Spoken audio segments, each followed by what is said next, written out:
ने शरह सूद में इजाफे की वजह तिजारती खसारा। तीर कमान से निकल गया, वजीर आजम के घबराने का वक्त शुरू हो चुका है। चेयरमैन पीपल्स पार्टी बिलावल भुट्टो के नौशेरा में हुकूमत पर ताक ताक कर वार। सस्ते घरों पर यूटर्न लेने का इल्जाम, अवाम को छत फराहम करने के बजाय तजावजात के नाम पर आशियाने गिराए जाने का दावा। परवेज खटक के भतीजे आहत खटक जियाले बन गए। 25 लाख का घर बनता है तो 3 लाख रुपया गवर्नमेंट की तरफ से सब्सिडी जाएगी। तो वो जो कम जब उसकी कीमत होगी लोगों के लिए, तो फिर उसके लिए जो उन्होंने किस्तें देनी है वो भी कम हो जाती है। पहले 1 लाख घरों के लिए 3 लाख रुपए सब्सिडी। कम आमदन वालों की कभी किसी हुकूमत ने मदद नहीं की।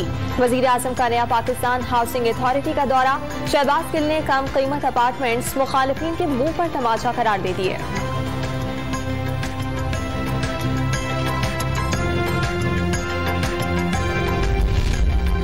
अवाम को जरूरत की बुनियादी अशिया पर सब्सिडी दी जाएगी। मुल्क से करप्शन का खात्मा करके दम लेंगे। वजीर आला खैबर पख्तूनख्वा का मैंगोरा सवात में जलसायाम से खिताब।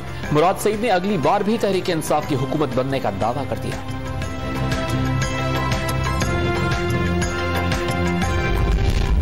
पार्लियामेंट के मुश्तरका इजलास के बाद सेनेट में भी हुकूमत कामयाब। नैब तरमीमी ऑर्डिनेंस, सहाफियों के तहफ़्फ़ुज़ और हायर एजुकेशन कमीशन बिल कसरत राय से मंजूर। ऑपोजिशन का शोर शराबा, अरकान चेयरमैन डाइस के सामने पहुंच गए। पार्लियामेंट को मफलूज करने का इल्जाम, एजेंडे की कॉपियां फाड़ कर उछालते रहे।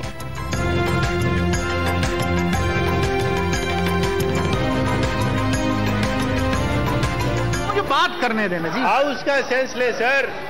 सर प्रेशर सिर्फ चेयर पे न लाएं, उधर बात करें ना। ये करने पर वफाकी वजीर इंसानी हुकूक शीरी मजारी से इजहार तशक्कुर। तारीख में पहली बार इंतखाबी इस्लाहात इत्तफाक राय के बगैर मंजूर हुई।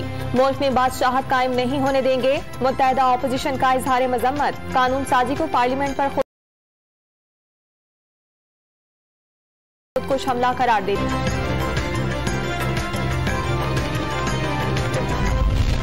इलेक्शन कमीशन आजाद और खुद मुख्तार इदारा है, आइन के मुताबिक इंतखाबात कराएगा। कानून साजी को गैर जमहूरी कहना दुरुस्त नहीं। वफाकी वजीर कानून फरोग नसीम ने अपोजिशन के एतराजात को मुस्तरद कर दिया। वाज़ेह कर दिया कुलभूषण यादव का मामला नेशनल सिक्योरिटी का मसला है। आलमी अदालत इंसाफ में तौहीन अदालत का केस हो सकता था।